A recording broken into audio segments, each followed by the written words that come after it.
You ever just stub your toe, then you start to cry a little, then you start crying a lot, then you wipe your face because you're crying so much, and then you lick your hand, and you keep licking it?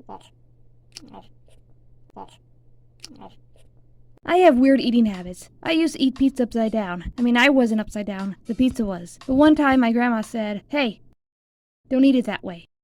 The toppings will fall off." And I actually used to lick the coating off my Doritos before I ate them. I did the same with the icing on my Oreos, but I think everybody did that. You know how I used to eat Pop-Tarts? When I was little, I used to break them apart into pieces. I don't know why. Maybe I thought they'll be easier to eat. And yeah, I know, they make bite-sized Pop-Tarts now. Growing up, my grandmother usually cooked for me. But whenever I was with my parents, I always had Pop-Tarts, Lunchables, frozen waffles, and yogurt. But not just any yogurt, the ones that came with candy as toppings. I always had the M&M's ones. One time I even ate just the yogurt and saved all the M&M's for later. You know what I also used to like to eat when I was younger? Hot dog buns dipped in mustard. And even with bread and mustard. I loved everything with mustard. You ever had a mustard sandwich? It's pretty good, but don't worry, I never had a ketchup sandwich. That'd be gross. But I was kind of a picky eater. Like whenever I had a hot dog, I wouldn't eat the hot dog. I'd eat around it and only ate the bun. You probably wouldn't believe me if I tell you I didn't eat my first hot dog until I was 16. Some foods just looked gross to me. But when I did start eating hot dogs, I would make sure the edge of the dog wasn't sticking out too much. I still do that. I don't know why. Now when I was 15, that's the time Mario Kart 7 came out. And I was addicted. Playing Mario Kart 7 and Animal Crossing City Folk was pretty much all I would do. And the more I played, the more I didn't want to leave my room, which meant I didn't feel like eating. I actually started eating less and less because of this, because I had to earn up my versus record on Mario Kart. So I was hungry all the time. I was actually so lazy I had a bag of animal crackers under my bed so I wouldn't have to leave my room. But I only had a handful of them every time I got hungry. But that didn't help because I was still always hungry. Nothing was gonna tear me away from my Mario Kart 7 addiction. But then I started losing a little bit of weight. I was always a skinny kid, so there were a couple times I looked in the mirror and wondered, I've always been this skinny. So I was pretty much hungry all the time. But eventually the pain stopped. I didn't get hungry no more. Actually, anything I did eat, I would feel full in an instant, which meant I could play Mario Kart 7 as much as I wanted without a snack break, right? Well, that wasn't good. It was great for a while, but then I noticed my ribs were poking out a bit more than usual, so I kinda had to force myself to eat until I gained my appetite back, because if I wanted, I could probably go days without eating, because I never felt hungry. Moral of the story, don't starve yourself to play Mario Kart 7, or any video game for that matter. Anyway, before I go, I gotta tell you I posted a drawing video. It's free on my Patreon. I didn't upload it to YouTube because I didn't think it was that good. Link to my Patreon is in the description. Also, I have muscles now. Hiya! I was working on some other videos, but really quick, I just wanted to get this out of the way. I hate unboxing videos. Okay, I don't hate them, I just don't see why people do them. Well, I used to do them, but recently I deleted all of them off my channel and put them on Patreon for free. But yeah, I used to do my very own unboxing videos. Hold this please. But I don't see how... BJ... The box is moving. But I don't see how people do it all the time, because that would have to cost a lot of money, right? To do it consistently. If you ask me, unboxing videos are only necessary to watch if you're looking for a toy you really want and you want to see someone review it first. Then maybe you look up unboxing Bakugan Battle Arena on YouTube, and that's helpful. How do I know if Bakugan Fusion is a good toy or not? Now, if you excuse me, I gotta get back to some projects that actually takes effort. But first, let's see what's inside this box.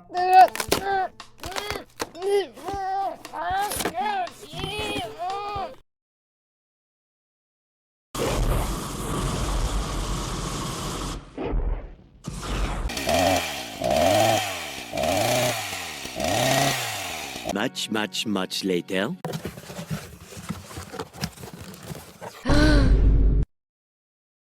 It's the subscribe button.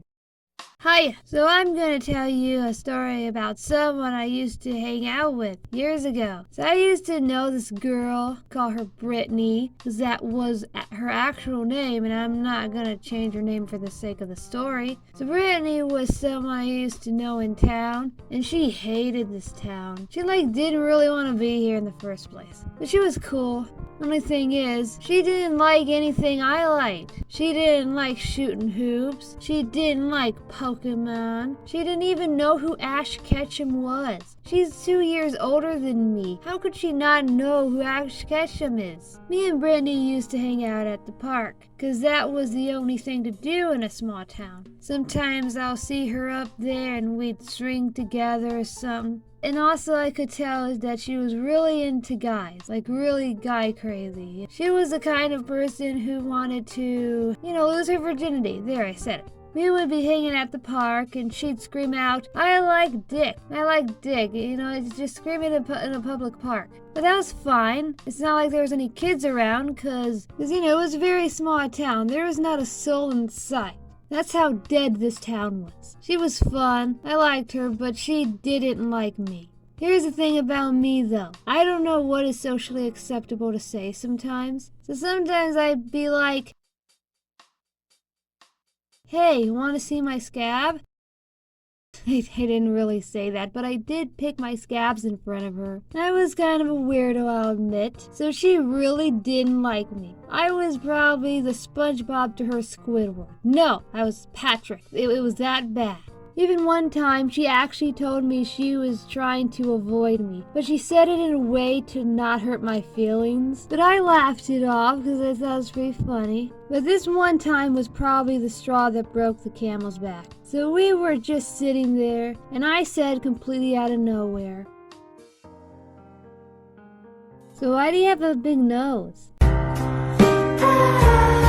I don't know why I said that, but man was she mad. Because apparently she was pretty sensitive about her nose. How was I supposed to know that? I don't remember the last time we spoke. That was probably it. After that, I started seeing less and less of her in town. It's very possible she stopped going to the park so she wouldn't run into me. And I don't know if she even still lives here. But Brittany, I have no idea if you still watch my videos, but I'm sorry I said you have a big nose. That was pretty insensitive of me. So the moral of the story is, don't be a dick and say someone has a big nose. Hiya! So today this dog followed me on my walk.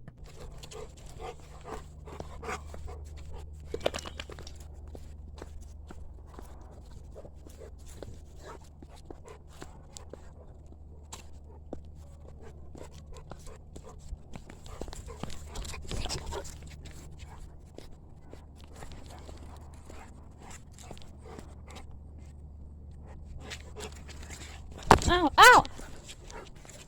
What you're seeing now has nothing to do with today's story. So this story takes place a couple years ago. Every once in a while, I'd see this guy and his 3 kids driving around on this golf cart. I don't know how it's like other places, but around here, people ride golf carts. Anyway, I would see them driving around sometimes. I'd see them at the park too. But this one time I was swinging at the park, those 3 kids were there. This girl, Sammy, let's call her Sammy because that's her real name. I don't believe in changing people's names for the sake of the story for privacy reasons because it makes no sense. By the way, I know I call them kids, but Sammy was 18. Not important to the story though. Anyway, while I was there swinging, Sammy seemed like she wanted to say something. She kept looking at me and walking towards me. And she was walking back and forth while talking to herself, and she kept repeating the same word, and I was wondering why she wasn't playing with her brothers. I was thinking of walking up to her and saying something like, "Are you okay? You wanna go swing?" But I didn't say that. I was too shy. So a few minutes later, I was sitting on a bench, and not far from me was Sammy, also sitting on a bench. I was playing Pokemon Go at the time when Sammy looked at me and said, "Hi, I'm Sammy. Want to be friends?" So I sat there, and I said, "Sure, I'm PJ." Not long after that, her dad walked over. I forgot his name, but Sammy said to him, "PJ's my friend." So I shook his hand. 15 seconds go by, and the man said to me, "You autistic?"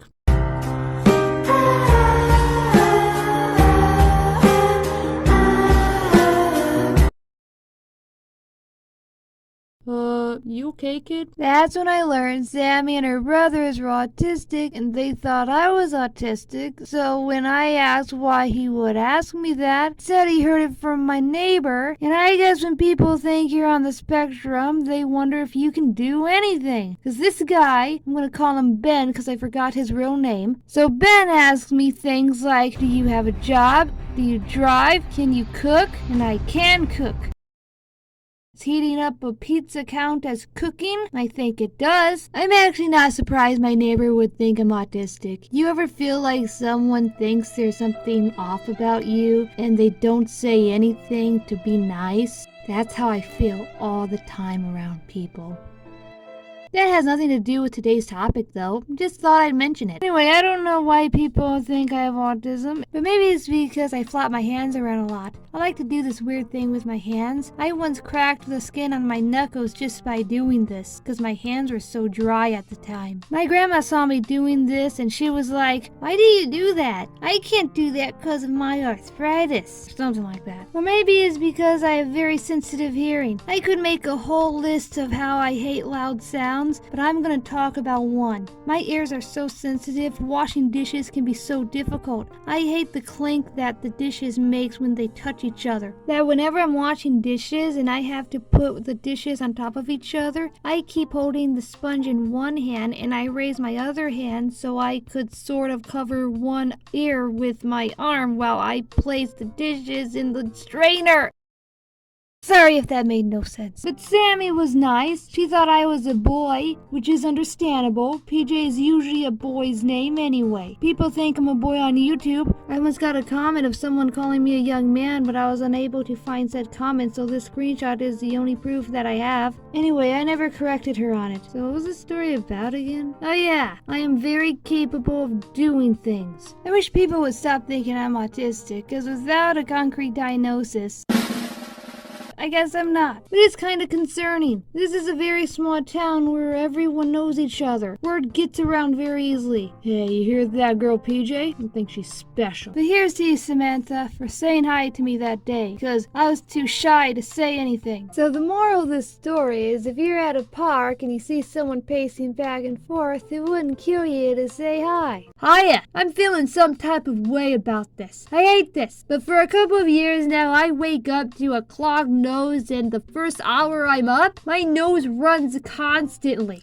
And I know this may sound gross, but I stopped using tissues and started using my blanket or my socks to wipe my nose. And sometimes the snots are so excessive, I can't tell you how many times I've been in the kitchen doing something, only for a snot to start hanging on the tip of my nose for dear life. So I have to run to my room and find a sock or something to wipe it, because I can't ignore it for that long. My nose needs constant attention. Oh, you thought you could go in another room without something to wipe me with? Ha, nice try. I own you. From now on, you cater to me. And whenever I'm doing something, I have to stop whatever I'm doing to sneeze. You know how when you feel a sneeze coming on and you have to just wait for it? Well, this happens every 10 seconds. Making mac and cheese? Stop and wait. Drawing? Stop and wait. Washing dishes? Stop and wait. Cleaning your room? Stop and... I don't clean my room. My nose becomes so hard to manage sometimes. I would have snot stains on my shirt, because I use my shirt to wipe sometimes. You know why? Because what am I going to wipe with when I'm on my jog? I tried wiping it with my bare skin, but then my nose gets fucking raw. It hurts. I don't know how people with allergies puts up with this bullshit, because I just bitch about this. There's been times when I had to pretty much bury my face in my blanket because there was just so much snot I didn't know what to do with.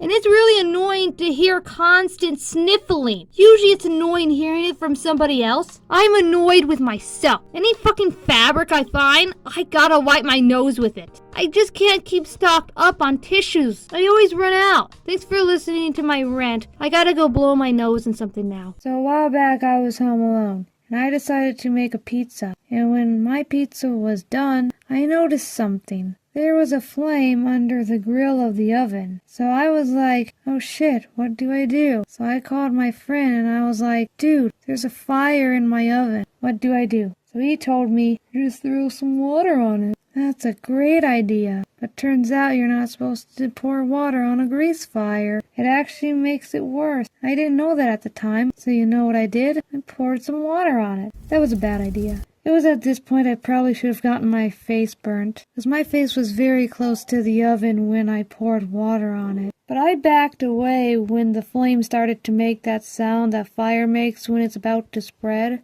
because it was no longer a little flame anymore. The whole inside of that oven was on fire. I didn't know what to do about it, so I grabbed my dog and stepped outside before the house started shooting up flames. So I came back to see the problem has resolved itself. But you can't blame me. What do firefighters use to fight fires? That's right, they use extinguishers. But sometimes they use water. But the moral of this story is simple. Don't pour water on a grease fire. Hiya! This might not have anything to do with anything, but I noticed that some YouTubers make a video of how they've been on YouTube for 10 years once they pass the 10-year mark. I don't think I can ever do that because first you need to build an audience to do that. I'm not gonna say how long I've been making videos, so you're gonna have to go to my About section on my channel if you want to find out. But I probably wouldn't call myself a YouTuber anyway. It's not like I have a consistent schedule or anything, but you can't call yourself a YouTuber if you've never gotten a hate comment before. I hardly ever get comments in general, but when I do, they're usually nice. I don't know why people always say, man, people on the internet are so mean.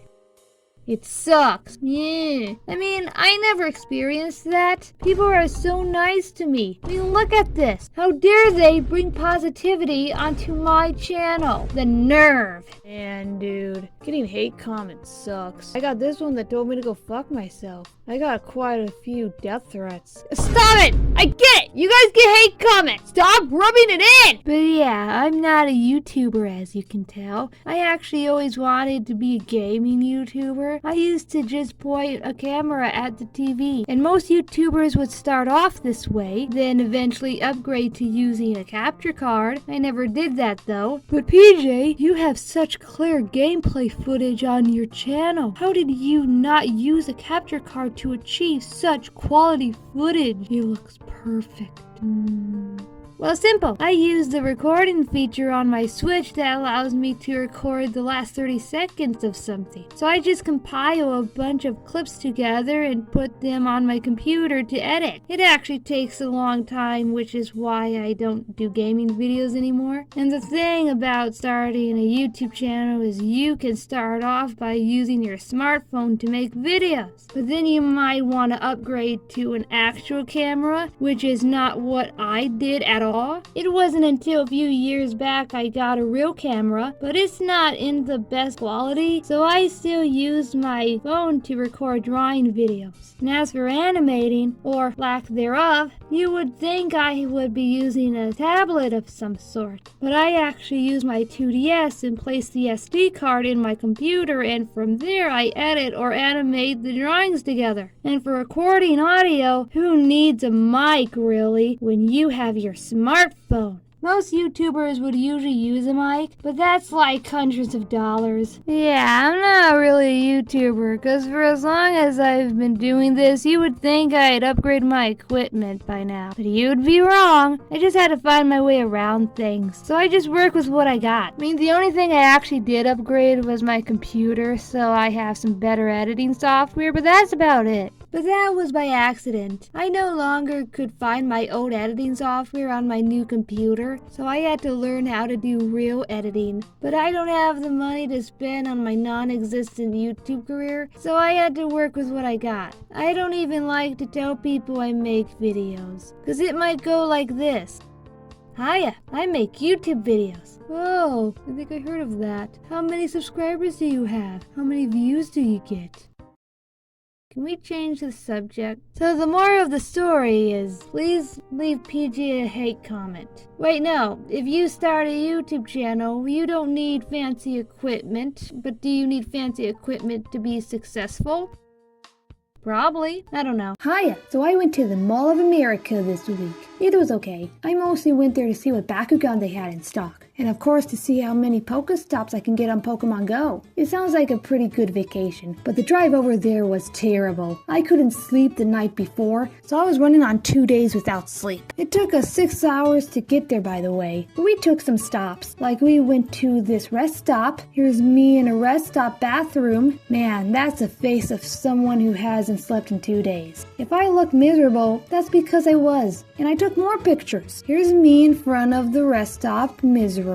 Here's me at the Wisconsin Welcome Center regretting my life decisions. Here's me in front of a pink elephant wishing I wasn't on this road trip. And 6 to 7 hours later, we finally got to the hotel and ordered some Domino's for dinner. By the way, Domino's pizza is the worst pizza of all time. Seriously. Just letting everybody know that. You know, the first night at that hotel, I remember getting lost in the hallway because I was trying to find my friend at the time because I knew he was in the lobby. So I couldn't find the elevator, so I walked down 14 flights of stairs and, I couldn't find him. So at some point I called him up and I was like,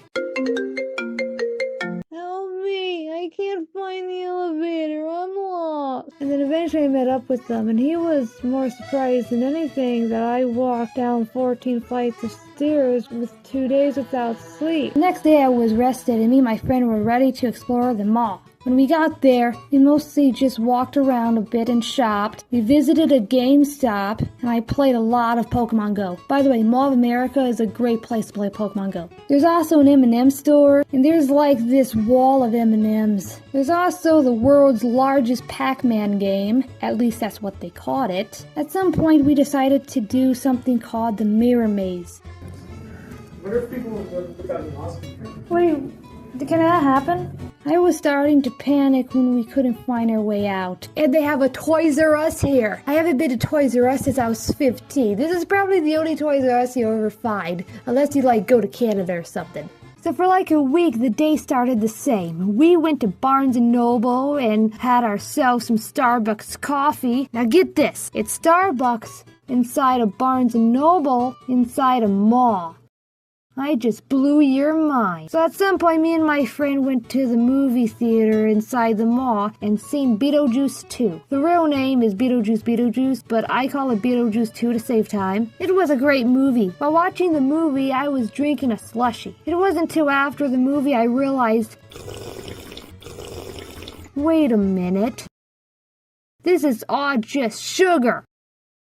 And here's what I look like after I had a slushie. Whenever we'd get back to the hotel, me and my friend went swimming. I really didn't want to. I haven't went swimming since I was 12, and I don't know how to swim. But I did go in the deep end, where the water was 6 feet. It looks like I know how to swim, but I really don't. But swimming wasn't the only thing I had a fear of. I also faced another fear during this trip. Roller coasters. Yeah.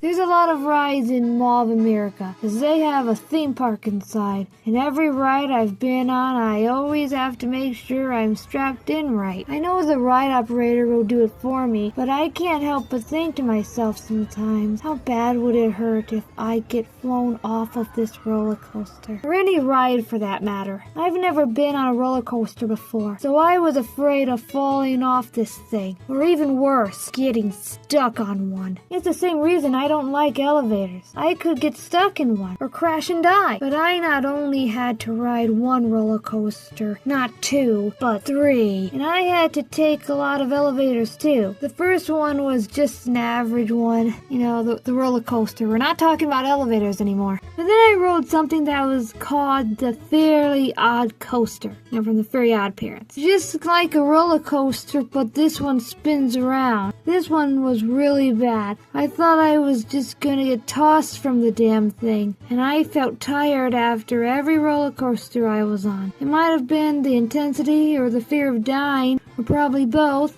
Now, on one of the roller coasters I thought was the scariest, there were these 2 boys in the line next to me. They were talking to this little girl who was also standing next to me, and one of the boys was saying to her, "This ride isn't scary. It's not scary." They were like 9, and here I am, an adult, shitting my pants at the thought of getting on this death machine.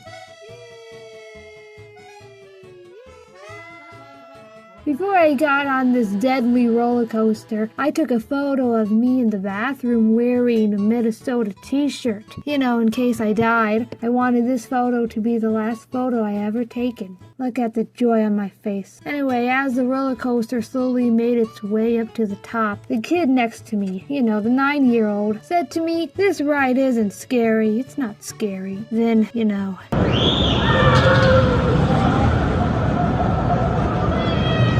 And it's a miracle that I am still alive today. But before I went on that roller coaster, I think I did the human crane at some point. It's where you're lifted over a bunch of toys and you have to grab some, and they lower you to grab some. And I didn't notice these girls were staring at me until I watched this footage. And even though I had fun exploring the mall, I still had to face one problem. So I made a video once about how I get sick sometimes, and it could happen anytime and anywhere. It gets in the way of life sometimes, and when it happens, I feel weak, I get tired, and because of this, my movements are kind of restricted. When we arrived at the mall that day, I felt it starting to happen. Usually when this happens, though, I just ignore it and tell myself it's gonna go away, or it's not happening. This isn't always the case, however, because it was getting progressively worse. It was to the point that my friend had to call an Uber to get us back to the hotel. Because this is embarrassing. I actually started crying in public because I was that sick. But when I got back to the hotel, I listened to some music in bed for a while, and then I felt better, and I went swimming later.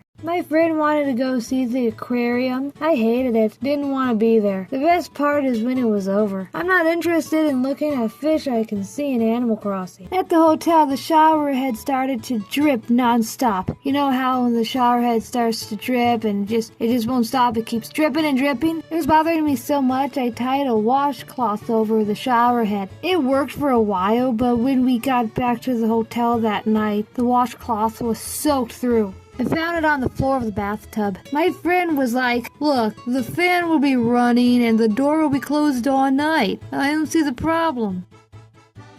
I will still know it's happening.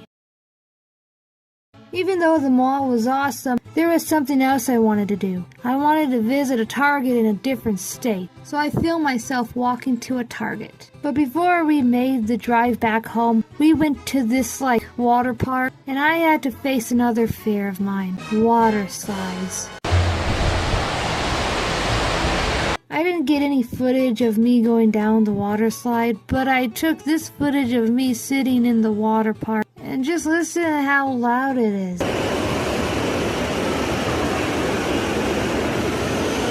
I actually did plan to record more footage of the water park, but the next day I woke up feeling kinda like shit. Like I said in another video, sometimes I wake up feeling sick, and usually these episodes last all day or a few hours. So when I woke up, I knew there was no way I would be able to go back to the water park that day, and we had to leave later on anyway. So when me and my friend woke up, we had to pack up and make the drive back home. What really sucked was that I actually felt better in a couple hours. Now I feel up for the water park. Yeah, too bad we're already on the road. God damn it! Also, I should probably mention the water park was at the Great Wolf Lodge. We only stayed there for one night for the water park. We were supposed to get more out of the water park, but like I said, I woke up not feeling great the next day. But here's a photo of me and Bucky in front of the Great Wolf Lodge statue. Later, we stopped at a McDonald's, and I felt so much better I wanted to do one more thing before heading home. The McDonald's play place. Thank you. When you're grown up playing in this thing, you have to really be careful. There's even a sign warning people about it, because I have bumped my head. Ow, my head! Banged my knee on everything. It's not fun when you're an adult. Ow! Ow! When I got back home, I was exhausted from the whole trip. So I think the morals of this story is Domino's pizza tastes like ass, the McDonald's play place isn't safe for adults, and it's okay to get out of your comfort zone every once in a while. Because sometimes you just have to take that roller coasters. Oh, so you liked our trip? Then you should come visit me in North Carolina in a few months. It's only a 14-hour drive. There's mountains and hills you can see. Thank you all so much for watching. Subscribe for more videos, and you'll see some videos on my Patreon that I don't normally upload to YouTube. Okay, bye.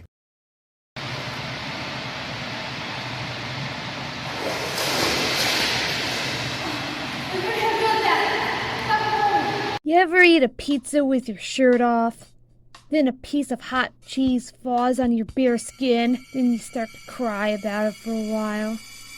But then you keep eating that pizza because it tastes so good. Hiya! So this is a video of my 10 embarrassing things. Okay, number 1. I couldn't tie my shoes until I was 15 years of age. I can tie them now though. I just don't feel like it. They always get undone somehow, so I can't tie them well. Number 2, I trick-or-treated until I was 17. I think you can trick-or-treat at any age. Hey, you're wearing a costume. She's wearing a costume. You look stupid!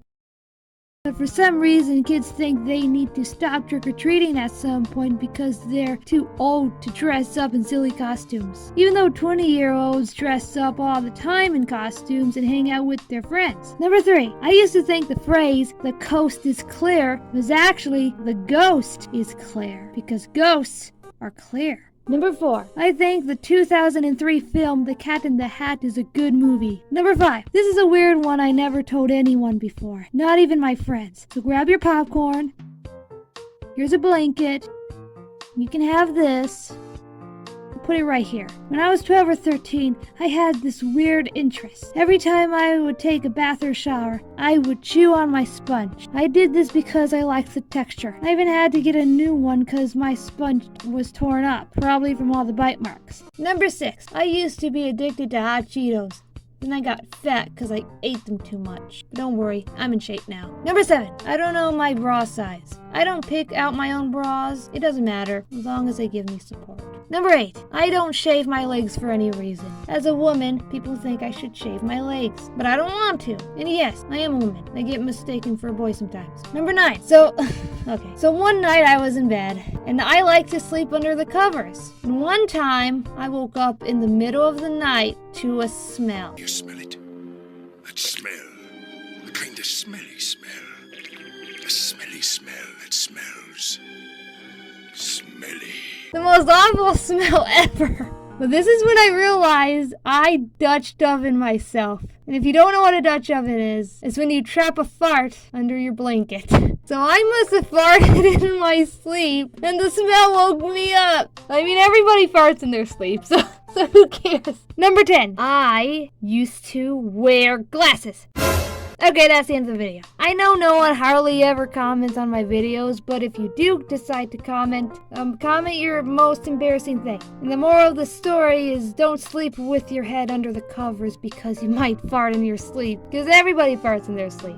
Hiya! I don't want to start this video off by saying I'm not like other girls, but sometimes I don't feel like it. When I was like 9 or 10, I went through this phase where I was into girly things, because I thought I was supposed to be into that stuff. I watch a lot of TV, you know? So I used to have my grandmother buy me nail polish and lip gloss. I even had one of those things that separated your toes so it's easier to paint your nails. And I even used to have a jewelry box with necklaces and bracelets. And I used to wear them out because I thought that's what girls did, because I'm a girl. So why won't I do that?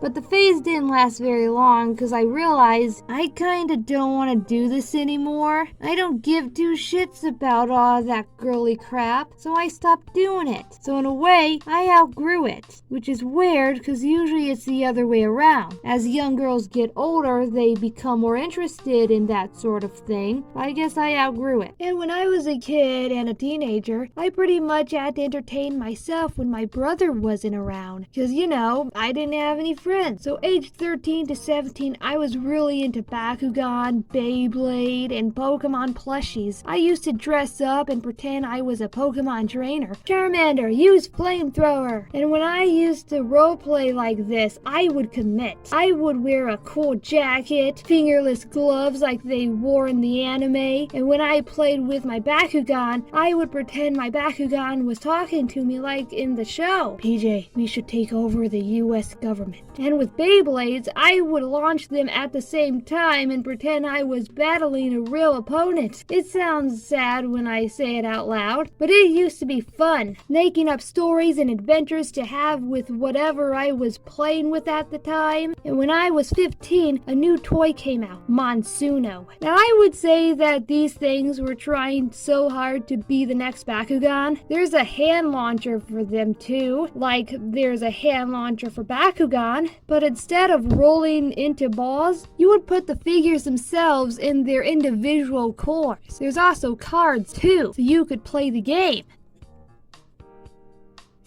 I wasn't really into the toys to play the games. I just liked to role play with them. Because like I said, I didn't have any friends. So I only had my brother to play the game with. So most of the time, I would make up stories for them. I had a really good imagination. When I was 16, I had this small closet. It wasn't a rich person closet. It wasn't that huge. So I would pack it with so many stuffed animals. And I would play in it and pretend. This is gonna sound stupid. I'd pretend the inside of the closet was big and you could get lost in there, and I would go on adventures in there and with a few of my main stuffed animals. That's pretty much what I did when I was 16. I mean, it was fun, but role playing with my Bakugan or Yu-Gi-Oh cards wasn't all I did. I used to hang out with my best friend Bucky. He's the best stuffed dog anyone could ask for. Me and him used to do everything together. We'd go on car rides together.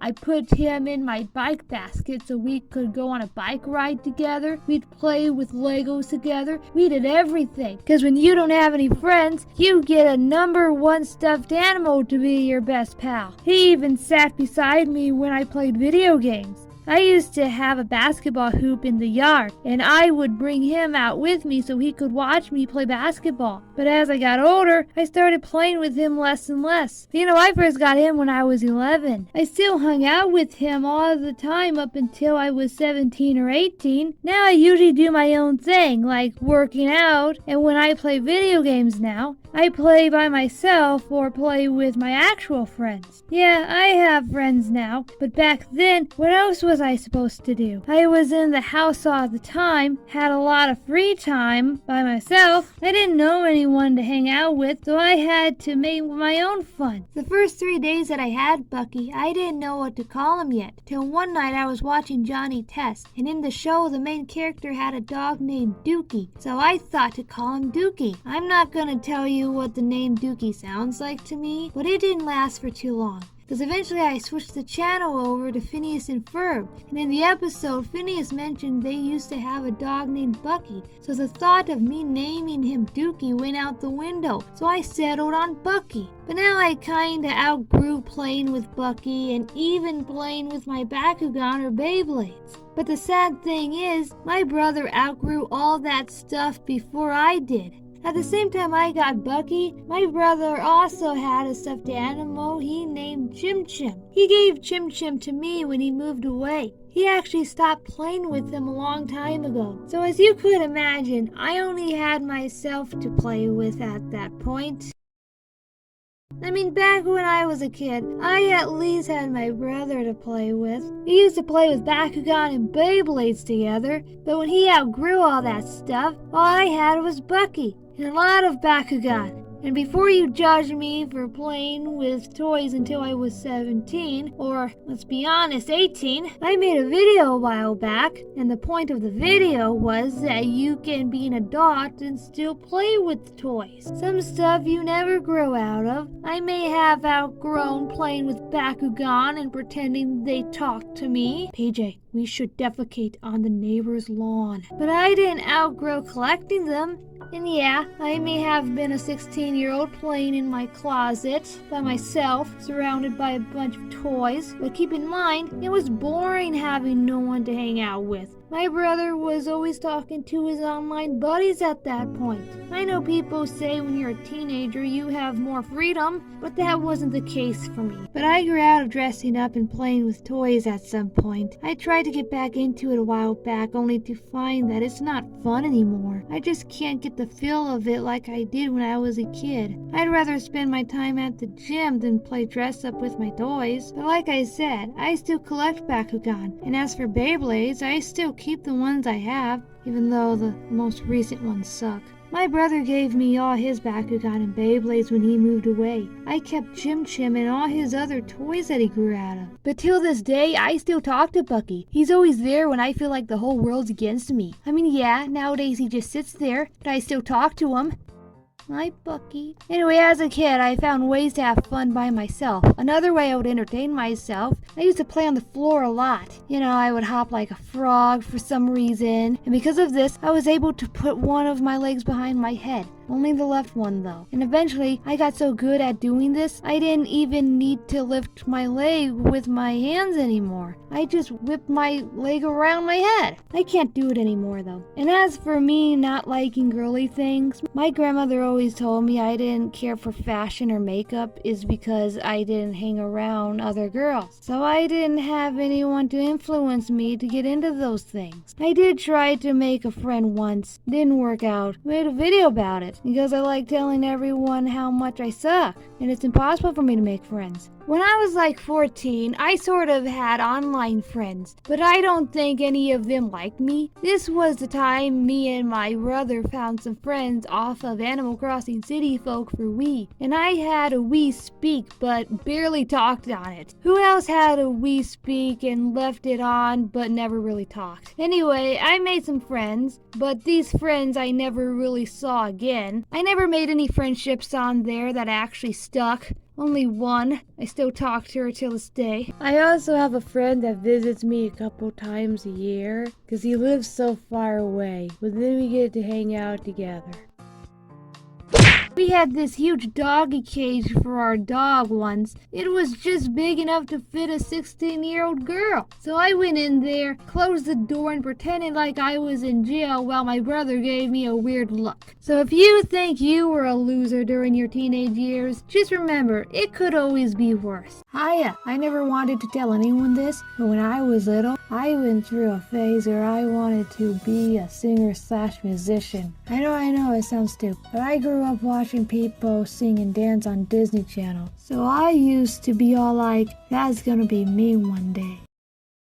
It's nice. But the only problem was, I have no musical talent whatsoever. But really, I wanted to do it. I even had a guitar when I was 11. But it came with these notes and I think a CD. It was really complicated and confusing. Johnny Cash made it look so easy. I couldn't make any sense out of it. So you know what I did? I gave up. But you know what? It was alright, because I can still sing. Nope, I was bad at that too. The wheels on the bus goes round and round, round and round. See, I'm back. It was a crime for me to even hold an instrument, and I couldn't sing to save my life. So that dream died by the time I was 13. So I tried to pick up a new hobby, drawing things I see on TV.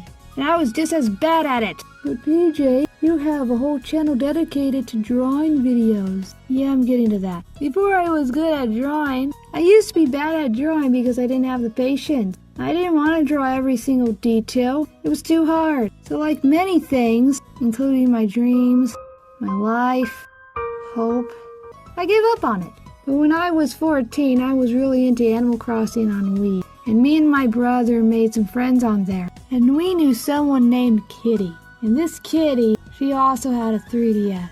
This is relevant because there used to be this thing called Swap Note in the olden times, 2010s. And she would send these notes to everyone.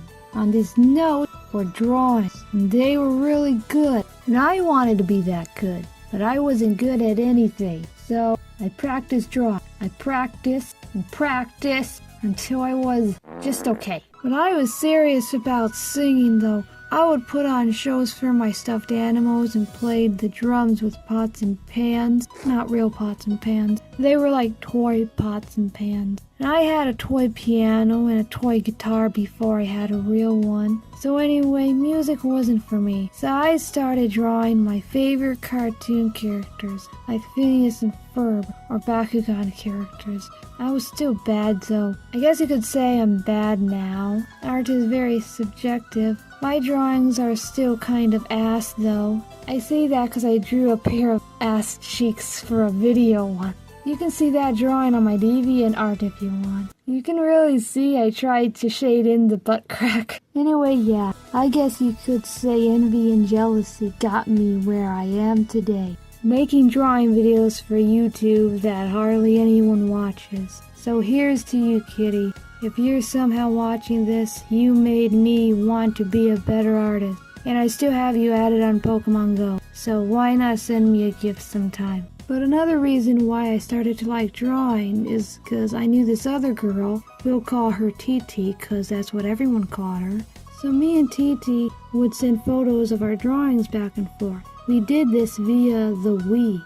We had a message board, sort of, so you and your friend can send messages and even photos to each other. So the moral of this story is if you're bad at something, find something else to do and hopefully you're good at that. Hiya! You ever get sick? Everybody gets sick. I'd say I only get sick once every 2 or 3 years. But here's the thing, I get sick all the time. Here's why. People kind of think I have something called vertigo because I get dizzy a lot, apparently. Vertigo is a symptom that feels like you or your surroundings are spinning. It's different from being lightheaded. The main symptom of vertigo is a sensation that you or the room is moving or spinning, which can be barely noticeable or is so severe that you find it difficult to keep your balance and do everyday tasks. Vertigo can develop suddenly and last for a few seconds or much longer. Can I tell you something? I never actually get dizzy. I mean, whenever I get sick, the room never spins around for me. It's like this weird feeling that I'm mistaken for dizziness. It's hard to explain. But usually when I get sick or have one of these episodes, I feel weak and tired and a weird feeling that I'm mistaken for dizziness. Although there were a few rare times that I have actually gotten dizzy during one of these episodes. But that doesn't usually happen. When I was a teenager, it was probably the worst. Because instead of sick, I would get super sick. And I would get what I describe as severe nausea. It would be so intense that I would hyperventilate, and yeah, that was fun. Then I would throw up and cry. I would just throw the biggest fit. It wasn't pretty. Words can't describe. But yeah, I felt so shitty. I threw up all the time. Not every time I was sick, but it was a real possibility I would throw up. So that's why I kept a puke bucket under my bed just in case. Blah. It can happen even while I'm asleep, because sometimes I wake up feeling like shit. I never had a hangover before, but when I wake up feeling like this, it's probably worse than a hangover. And there were times when I couldn't even go outside without an episode coming on, because whenever I would ride my bike, I would start to feel it. And sometimes during my episodes, I would have an episode on top of an episode. So whenever I was sick, depending how bad it was, if I laid down or shake my head rapidly, I would trigger this weird sensation that starts from my head all the way to my back or the rest of my body. Like, I can't describe it, but depends on how intense it is. I would scream as if I was being tortured, and I would close my eyes really tight. There were times when I was in bed lying on my back and I was sick, this weird sensation would happen, which, wasn't a big deal because it lasts for like 5 seconds, but it would keep coming and going.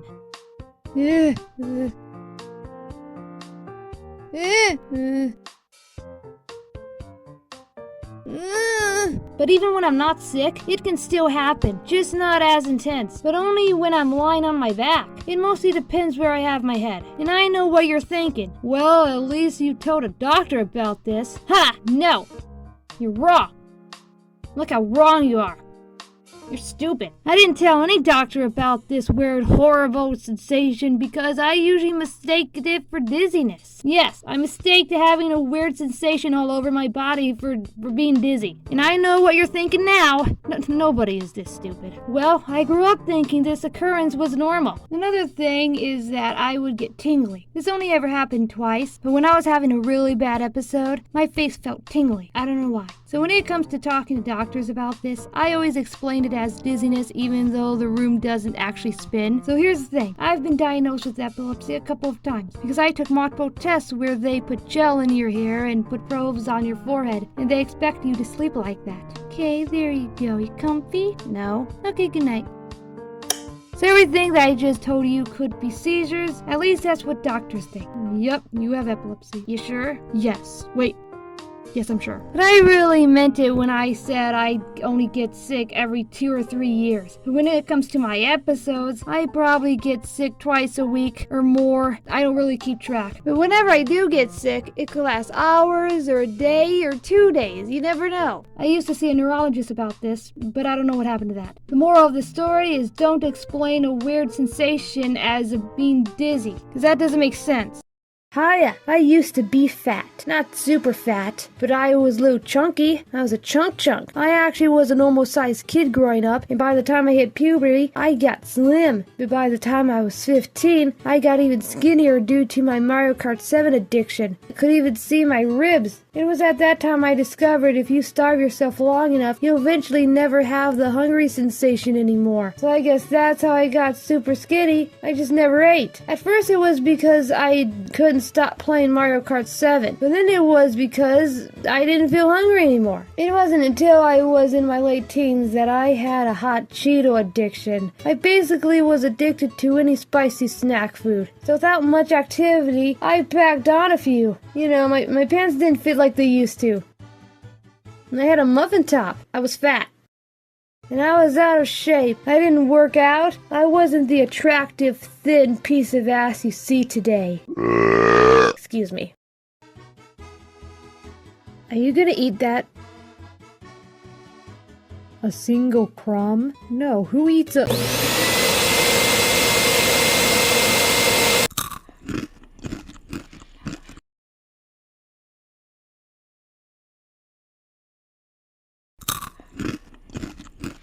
One day, I started running, and I never stopped. When I first started working out, I couldn't believe how out of shape I was. But I cut back on the Cheetos, and then I started cutting back more and more. But I still like Cheetos, though. Now I eat Doritos instead. So the moral of the story is don't stuff yourself with hot Cheetos all the time, and maybe work out a little bit. So anyway, thanks for watching this video. I'll have more videos very soon. I have a better one coming up. So anyway, check out my Patreon or my social medias, and goodbye.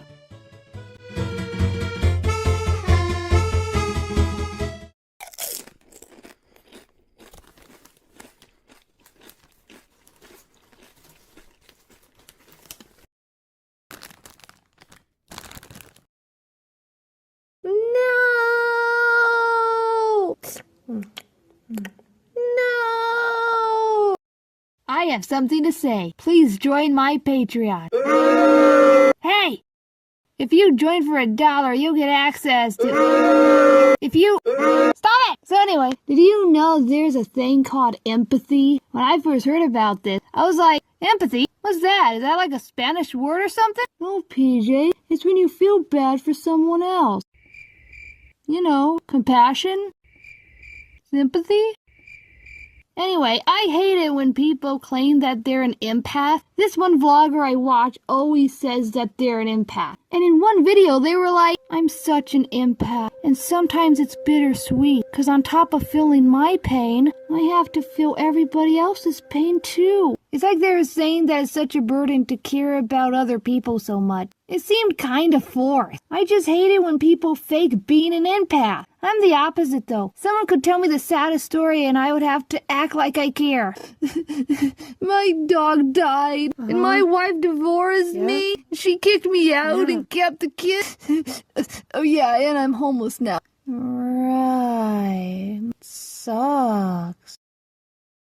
I don't even feel bad for anyone. I even have no remorse for bad things that I do. What bad things, you ask? I did make a video about me being a bad person. In it, I mostly talk about taking things that doesn't belong to me. Like whenever I see a basketball at the park just sitting there, I usually take it for myself. I love basketball. And there's been a time when I spotted one while hanging out with my friend. But let me tell you something about my friend. He's such a goody two-shoes. He's the definition of do the right thing. Whenever I do something he considers wrong, he tells me, maybe you shouldn't have done that. Or he just tells me I'm being mean. So when I see something at the park left by somebody else, he always tells me, you shouldn't take that. The person might come back for it. But if I see something at the park I like, I take. It's good not having a conscience.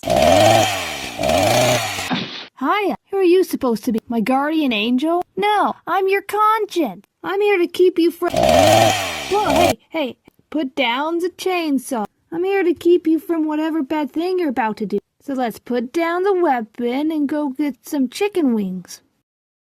Hey, Okay, maybe we could go to the mall. Look, I'm not interested in making friends, so how about you go float away on your cloud or something? I'm not an angel! All I want you to do is, hey, ugly, hit the bricks. We look exactly the same. Whatever, why would I want to do what you say anyway? 'Cause dismembering a squirrel is wrong, you psychopath. You know what? I don't need this. You're on your own. But I also grew up with someone who was a goody two-shoes just like my friend, my brother. I hated my brother when we were kids. He always snitched on me all the time, and I don't know why. We're supposed to be on the same side, you traitor. It was supposed to be the kids against the adults. What the fuck? This is why I always felt like everyone was against me when I was a kid. 'Cause on top of getting in trouble all the time, my brother was making it worse. 'Cause, he was over there snitching on me. Mom, Paige is doing this, Paige is doing that. He basically was a mama's boy. Whenever I wasn't allowed to do something, our mom would tell him, make sure your sister doesn't do this and make sure your sister doesn't do that. Like, she was really encouraging this. And my brother would listen. He would snitch on me for the dumbest stuff, too. Like when we were in a Walmart and I had to take off my boots 'cause my feet were getting too hot. So my brother was always like, Paige took off her boots.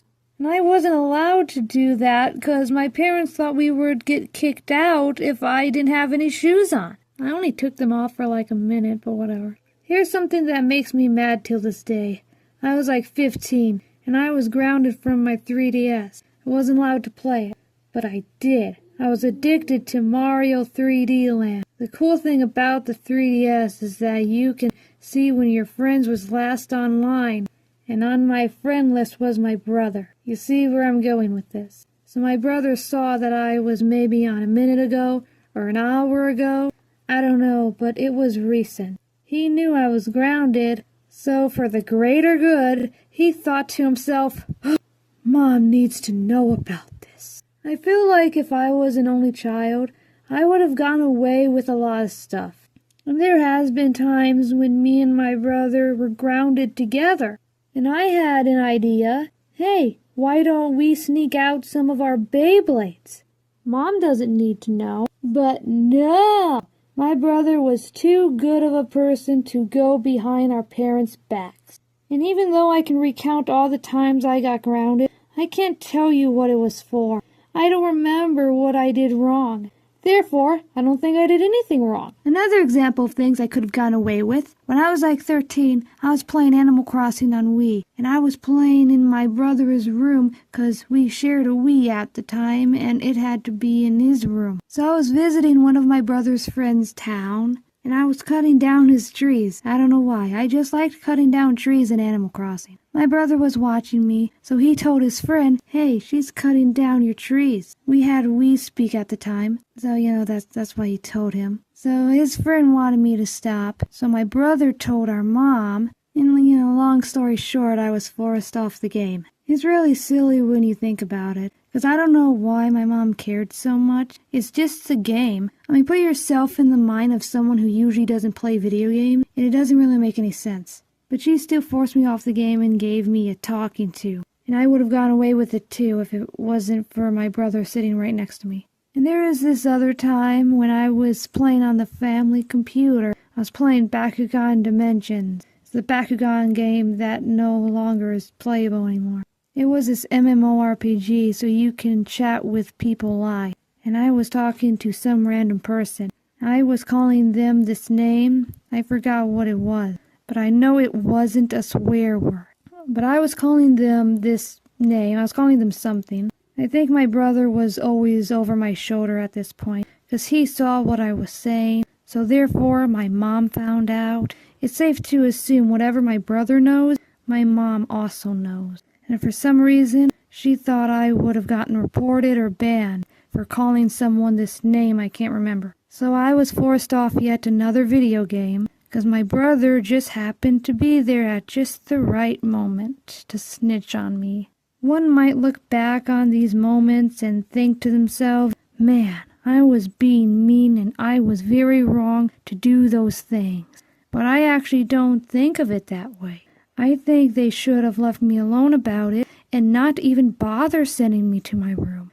just let me keep playing what game I was playing. I also think I was being rude to someone on Wizard 101. Do people still play Wizard 101? But yeah, I got kicked off a few video games by my parents, because my brother was always there to tell on me. Now, if you're sitting there wondering if it's okay to disobey your parents, yes it is, because the less they know, the better. I mean, as long as you're not hurting anyone, if you're not engaging in illegal activity or doing drugs, then it's fine. Like this one time, well, there were a few times, but this one time I was grounded from TV. Why? I don't know. But I was still watching TV. Later, my brother happened to walk past my room, and his eyes must have lit up. 'Cause, oh boy, the opportunity to tell on me. This might have made my grounding even longer, but you know what? It was worth it, 'cause I got to see the season finale of Hannah Montana. I have no idea what my brother gained from telling on me all the time, but anyway, thanks for watching.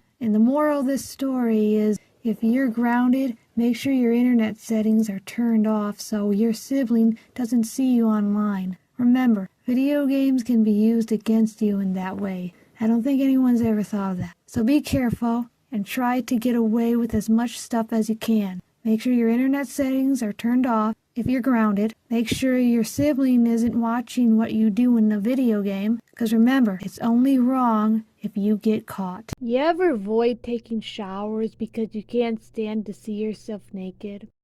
Not me, 'cause I look awesome. Hiya! Let's get to the chase. My phone sucks, as my friend keeps telling me. You know how when you go to an app on your phone and it takes like 3 seconds for your phone to register you even tapped anything?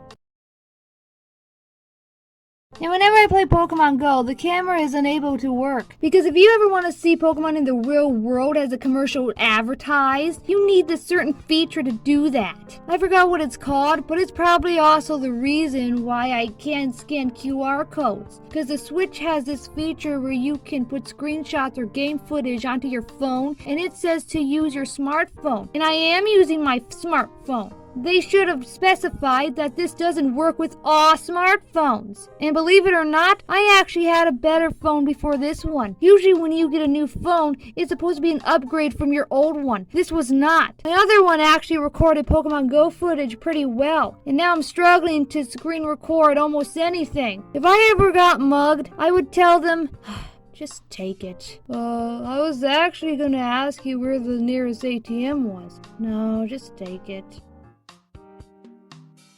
But I said take it! I could go down to the bar, have a drink, come back home, and my phone still wouldn't be done loading TikTok. That part was kind of an exaggeration. I know what you're thinking. PJ, why did you buy yourself such a shitty phone? Well, I didn't. My mom's in charge of that. And I know what you're thinking now. You're lucky to have a phone at all. And to that I say, not really. Everyone needs a phone for safety reasons. But seriously, it's as if she didn't know I have hobbies. I mean, I need my phone to do certain things, like screen record and running Pokemon Go at the same time. Because whenever I see a Pokemon Go video without lag, I'm like, whoa, how are they doing that? Phones aren't supposed to do that. Are they running the game on a computer? My phone has such a hard time running Pokemon while I'm trying to record footage that it either stops recording or backs out completely. What, you expect me to screen record and play Pokemon Go at the same time? Don't look at me like that. If you wanted to be a Pokemon Go content creator, you should have paid more than $65 for a damn cell phone. I just think it's unfair that I get a crappy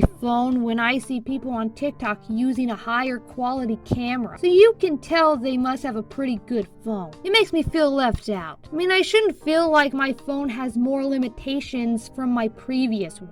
And sometimes my phone does this fun thing where I open it, I wait for the keys to show, so I could type in my password, but then my screen goes black because it thinks I waited too long. I didn't wait too long. I was waiting for the option to come up so I can unlock my phone. It makes you think who this phone was made for, because who has the patience for this? Maybe a child? Because kids usually take what they can get. And as an adult, this is insulting. A phone shouldn't be half functional go right out of the box. You know what else my phone does? Tells me the system UI isn't responding. Don't you hate it when that happens? It happens to everyone else, right? Right? And it gives you the option to close the app or wait. Super! Who cares about having your phone working properly? I swear, if my house was ever getting broken into and I needed to call 911 and this tab pops up, I would be pissed. By the time my phone starts working again, the burglar has already murdered me or, God forbid, stolen my Switch. This is an episode of South Park where the boys are swiping on their phones. Do you know what phone I had at the time of the airing of this episode? This.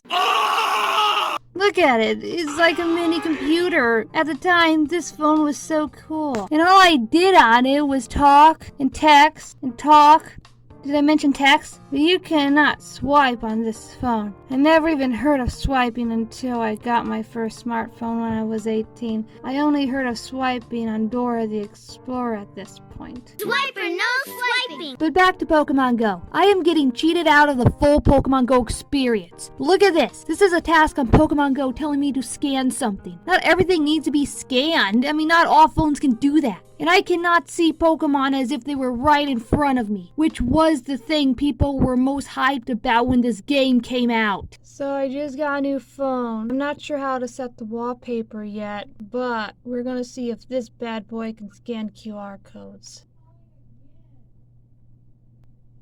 Oh, okay, it can scan QR codes. Now, we're gonna do the real test. I'm gonna go on Pokemon Go, see how smoothly it runs, and if I can, I'm going to try to screen record and play the game at the same time. The heck is that thing? Ooh, I don't have that yet.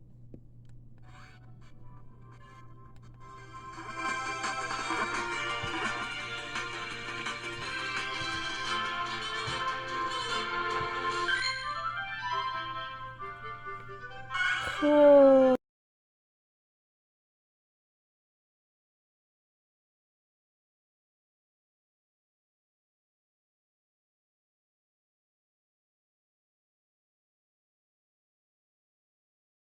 Okay, I'm out playing Pokemon Go.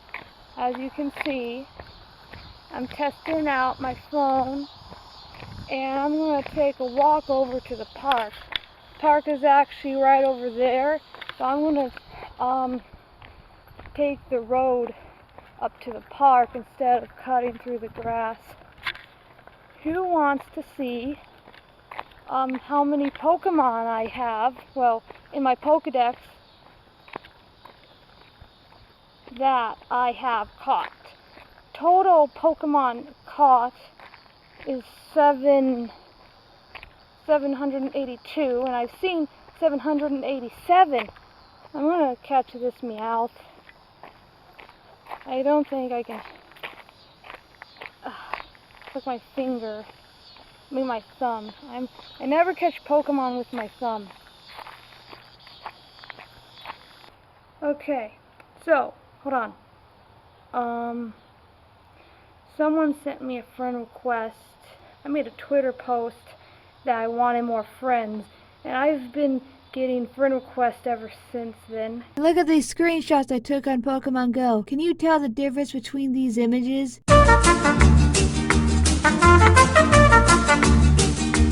Now, do you know which one is from my newest phone?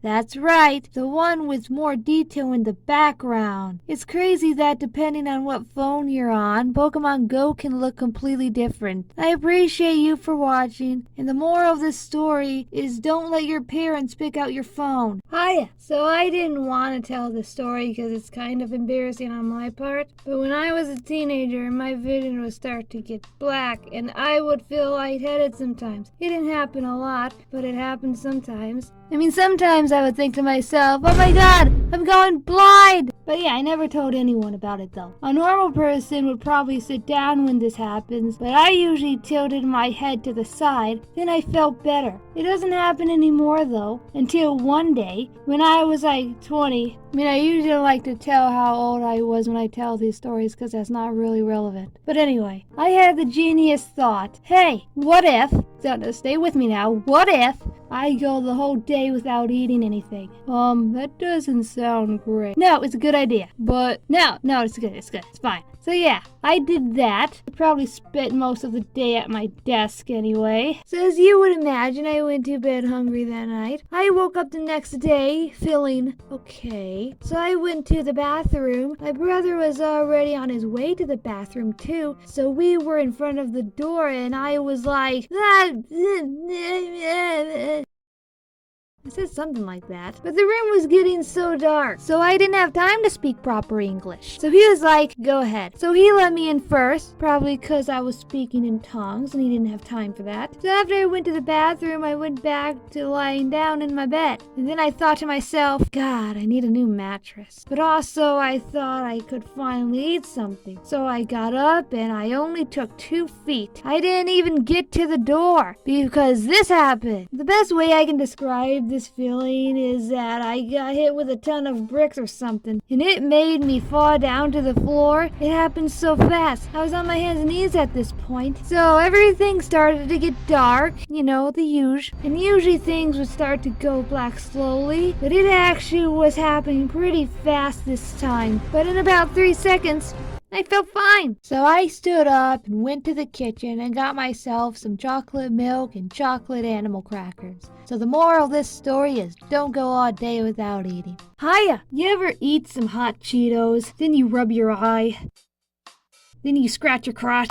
So I get a lot of stuff in my eyes. Things that shouldn't be in your eye. Like I got some toothpaste in my eye more than once. If you're wondering how that's possible, it's because when I was applying the toothpaste, the toothbrush flinged forward and threw some toothpaste in my eye. But it burned though, and I used to get shampoo in my eye like everybody does from time to time. So a while back, I was taking a shower and I was using shampoo as one does. I mean, I don't know about anybody else, but the way I use shampoo is that I pour some on top of my head so I can suzz it up easier. So when I was trying to set the shampoo down, the bottle was upside down as I was doing this. So some of the shampoo smacked me in the eye, and I mean, it wasn't in my eye yet. So when this happened, I kinda was bending my head down to make sure it didn't get all the way in my eye. So after 10 seconds of thinking I was all good, I lifted my head up, and then it started to burn. So I was standing there, moaning in pain. But it got to the point where I couldn't even open my eye anymore. So I said to myself, you can get through this.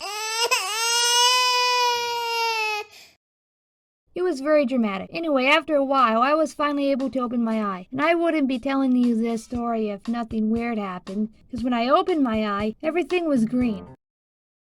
Everything was tinted green. Just imagine wearing green-tinted sunglasses, but in one eye. In the moment, I found it strange, but my eye was hurting too much to care. It lasted like for 5 seconds. The green tint, not the pain, because that lasted for a while. But it was weird. I didn't know it was possible for your vision to turn green. Of all the times I got shampoo in my eye, my vision never turned green before. So the moral of the story, if you're gonna get shampoo in your eye, get them in both eyes. And then you'll see green in both eyes. I don't know. Okay, thanks for watching.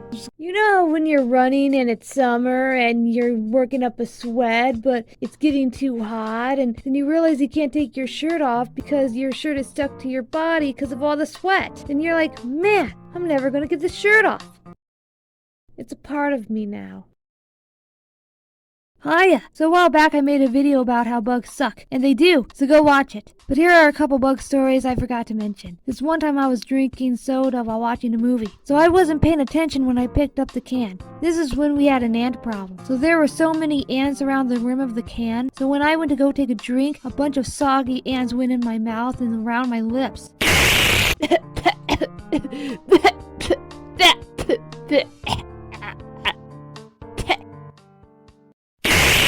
When I realized this, my immediate reaction was to drop the can and spit all the ants out. It was gross. This next story took place a few months ago. I was drinking coffee and I guess there was a fly on the rim of my coffee cup. A big fly. When I went to go take a drink, it went in my mouth for half a second before spitting it out. And guess what? It was still alive after all that. It landed on my cup after I spit it out. Look at it, he's struggling. You ever get hurts? I have, a lot. I bruise easily, so during my preteen years, I always had bruises on my legs and knees. You know, the kind of bruises that are purple and green for some reason. I was always playing around the house, so sometimes when I would do this, I would pretend to fall. But I wanted to make the fall realistic, so I would fall for real, on purpose. You know, jump off the bed, fall down, trip myself, all for the sake of role-playing. I had to commit. But the worst bruises I got took place outside. You know, you go outside to play and then you come back with a gash in your leg. It's fun. And as accident-prone as I am, I only have one scar. It's on my hand. Can you see it? And it's from a burn. I'm actually surprised I don't have a scar on my knee, because I probably skinned the same knee like 4 different times. There was one time I skinned it by getting a rug burn. One day, for no reason at all, I dipped down and slid on my knees. Don't know why I did it. Then there was the time I was on my bike, and I lifted myself up. But the thing about my bike is my brakes aren't in my handlebars, they're in the pedals. And why do I bring that up? Because when my left foot went back, that activated the brakes. And keep in mind, I was standing up on my pedals, so I wasn't prepared for this. So I went down hard once I activated the brakes. I bruised my elbow, a little of my big toe, and my pride, and most of all, my knee. I went down immediately, and usually whenever I skin my knee or elbow, I feel like I have to clean it whenever I take a shower, or it'll get infected. But the downside about this is it hurts a lot to get it wet. Then I have to wrap my leg up and do it all over again. But after a while, I didn't need my leg wrapped up anymore. It was starting to heal. All that was left was a huge scab. And it was one of those thick scabs that was probably holding a lot of blood. So one afternoon I was playing on my scooter in the yard, and I was doing my little jump tricks like I usually do. So as you can imagine, I fell. I even tried to catch myself, because I knew if I fell on my bad knee, I'm done. I'll be dead. That's it. Because my bruise wasn't even healed yet.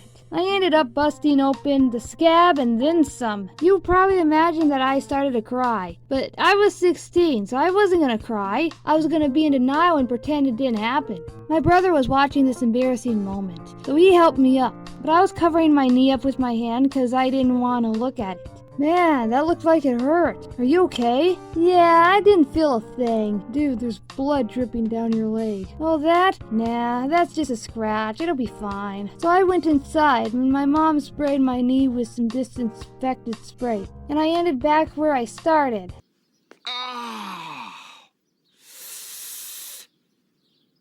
That fall really did me in.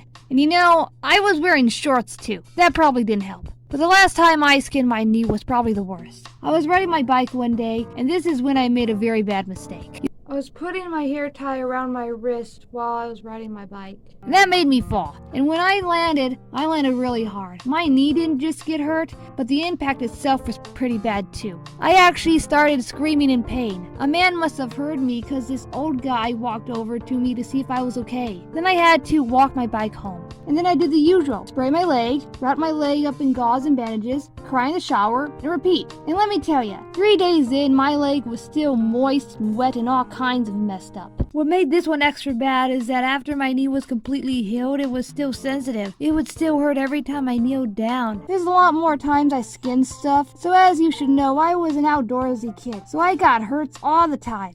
I don't know why people say women have very high pain tolerance when I myself has none. My pain tolerance is pretty much non-existent.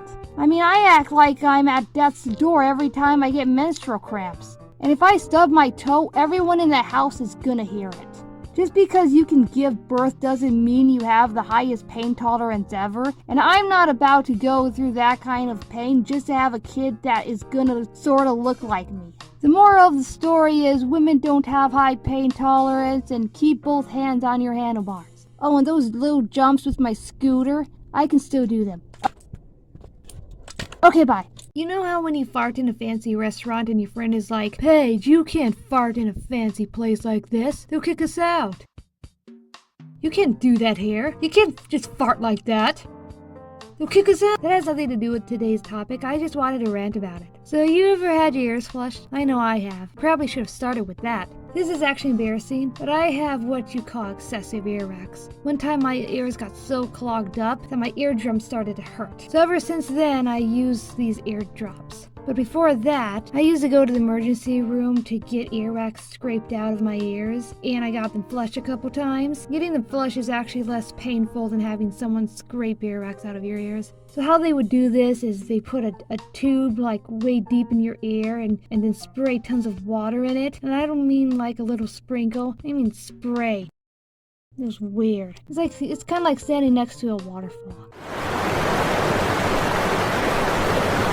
It's so loud I can hear it in both ears. But this one test reminded me of getting my ears flushed, because they use the same method. It's called the balance test, I think. So the idea of this was to make me dizzy. How they did this was fill your ears up with water and put this cool helmet over your head so you couldn't see anything, except for this red dot. I think the reason I had to take that test was to see if I had an inner ear problem. This other time I had to take an MRI. Actually, I had to take it a couple times. The first time is when I was 8. I was really young, so I don't remember much of it, but I do remember they had to put me to sleep. It's kind of weird that they did that, but I think it was because they didn't want me to move, because you can't move in those things. The second time is when I was like 15, and then they asked me what music I wanted to listen to. So I told them I like country. The drawback of this whole thing is the machine is louder than the music. So that's when I just wanted to rant about, because it really sucks. Because I didn't have to take it once, not twice, but 3 times. It's called the sleep test. The first time I took it is when I was like 8, and they said I had epilepsy, so I went on medicine for a while. But then I started saying weird stuff and acting kind of strange, and my parents said it was the medicine, but I think it was just a phase. So basically how this test works is, you know how in the movies when a person is going through a medical test and they have all these probes attached to their forehead and everything? Well, they do that, but in real life, they put this gel on your hair so the probes won't get caught. It actually takes a long time. But once my hair is gelled up and the probes are all attached, it's time to sleep,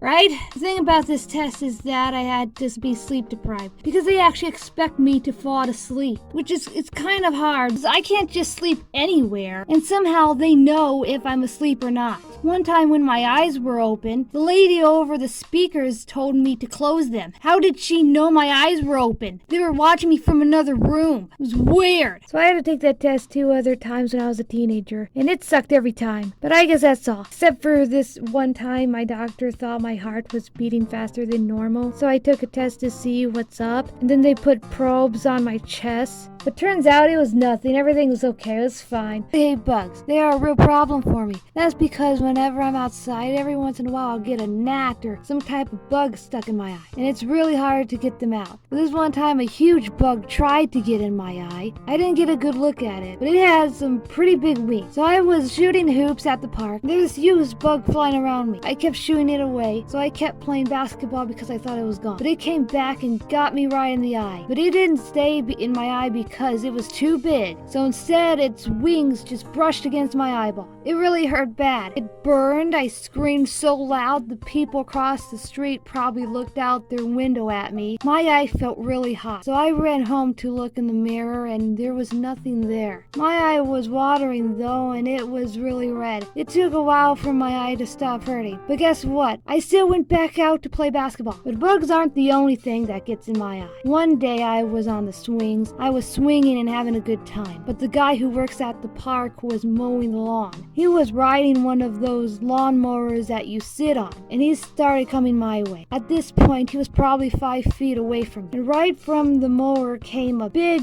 wad of mud. It shot me straight in the eye. And if you're wondering if it hurt, don't worry, it did. So I went home and washed the mud out of my eye. But 6 years later, I was on the swings again. Same guy was coming my direction on the lawnmower. I remembered what happened the last time. So this time I closed my eyes, but then I was starting to think, what are the odds that it'll happen again? This is ridiculous.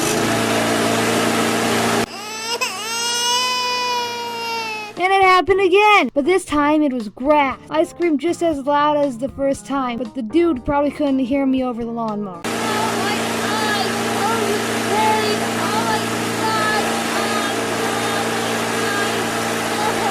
Anyway, back to my bug story. This other time I got stung by a wasp twice in one day. The first time was when I stepped outside to help my parents bring in groceries. But I wasn't aware of the 5 wasps flying above my head. One of them came at me and stung me right in the arm. It was painful and it even sounded painful. And I know what you're thinking. Oh, it was just a wasp, so what, you wimp? Well, that's not what it felt like to me.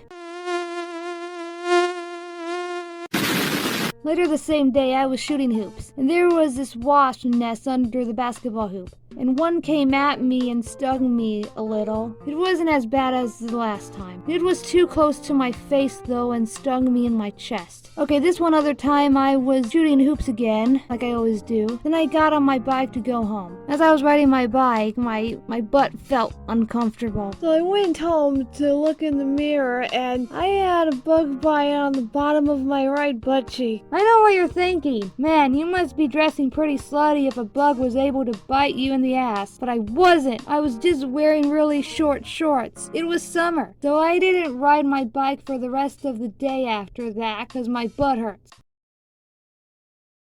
Aya, did you know kids are required to go to school 5 days a week for 10 months out of the year for 12 years?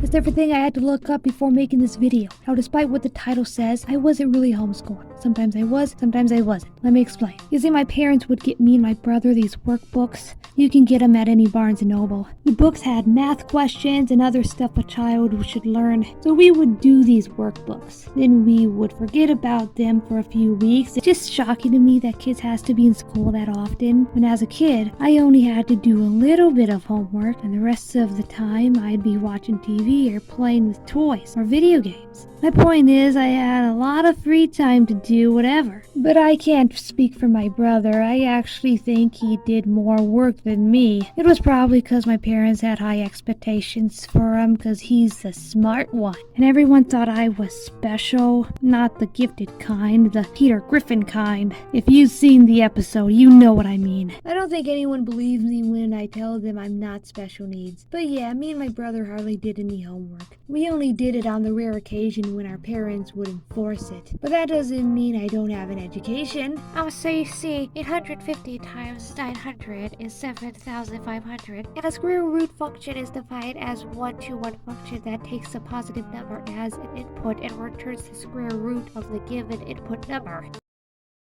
Look, there's mustard on my elbow. When I was younger, my parents would have my little brother help me with my homework, because when she tried to help, there was a lot of yelling and some tears. But when I got older, my parents would just give me my book and send me straight to my room to do the work myself. Now, I don't know what people mean when they say classroom distractions, because I would be in the comfort of my own room getting distracted, but by anything. Like I would get 4 or 5 pages done and move on to something else. They say I was behind because I'm special needs, but the truth is I never did the work, because if I'm not interested in something, I'm not going to focus that good. But I still know how to read, kinda. I've never been a fan of reading, but since I grew up in the early 2000s, texting became a thing. So I just learned from texting. But yeah, reading always sucked for me. Reading is not my friend. But I'm good at other stuff, like editing and drawing, and if I really had learning difficulties, could I get a victory royale in Fortnite? Yes. So I've been seeing a lot of YouTubers talking about their school stories, but I don't have any, except for one time. I was 6 and I was going to kindergarten for whatever reason. It was fun, the times when it wasn't boring. I loved recess, my favorite subject. One day I noticed a girl was on top of the slide giving everyone high fives when they went down. So when I climbed up there, she wouldn't let me go down until I gave her a high five. And I was like, no, I'll get shocked. When you touch someone, you can get shocked sometimes. But I high-fived her anyway so I could go down the slide. Oh, and there was this other time when we were all sitting on the floor, and I was wearing a skirt. So the way I was sitting, you could see under my skirt. So a couple girls saw I was wearing pull-ups, and they were like, "Ha, you're wearing pull-ups. Why are you wearing pull-ups? You loser." Okay, they didn't say that last part, but they acted like it was weird for a 6-year-old to be wearing pull-ups. It was crazy. But this other time is actually kind of funny and embarrassing. So at the end of the school day, the teacher took the whole class to the bathroom. So I went in there and tried to find a bathroom stall. And I did, but someone was already using it. Now this girl, she didn't even lock the bathroom stall. Like, who does that? So after accidentally seeing another kid on the pot, I finally found a stall. But here's the thing, I locked it like a champ. But as I was sitting there, peeing, minding my own business, I see the same girl peeking her head under the stall door. She tried to open it, but like I said, I locked it because, that's what you do, you lock bathroom stalls. But this kid was watching and smiling at me while my skirt was around my ankles. It was awkward. And there was that time I had to stay in class during recess. I don't remember what I did, but I got in trouble for something. But the worst time had to be when I was having one of my episodes. When it happens, I usually get dizzy and really tired. So I felt sick. But on this day, they had someone come into our class. I don't remember who they were or what they were doing here, but the teacher chose a few students to go with this person, and I was one of the lucky ones. But I didn't want to get out of my chair, because, sick. So I think another kid went in my place. But at the end of the school day, I felt a little better. Not great, but better. So the teacher took me down the hall, and I was like, where are we going? But when we got there, I saw that person from earlier, and a boy from my class. He was playing with little toy dinosaurs. That was it. Till this day, I'm still confused. I don't remember a whole lot of what went on that day. I only remember that I was sick. But yeah, I didn't last too long there. I ended up going for like a week, and I never went to another school again. Because my parents were like, yeah, this kid is too slow to keep up with regular children. I think we should keep her at home. I mean, that's not exactly what they said, but they actually thought I would be put in a special school, which is kind of far-fetched, because isn't special ed a thing? But I was hardly homeschooled. And the times when I did do my homework, I didn't even try, because I wasn't getting graded on anything, and there was no graduation, so there was no incentive to do well. There's probably an unfinished workbook in this house till this day. But yeah, everybody thinks I'm delayed, mentally challenged, whatever you want to call it, but did that do anything to my self-esteem? Of course not, because I'm smart. No.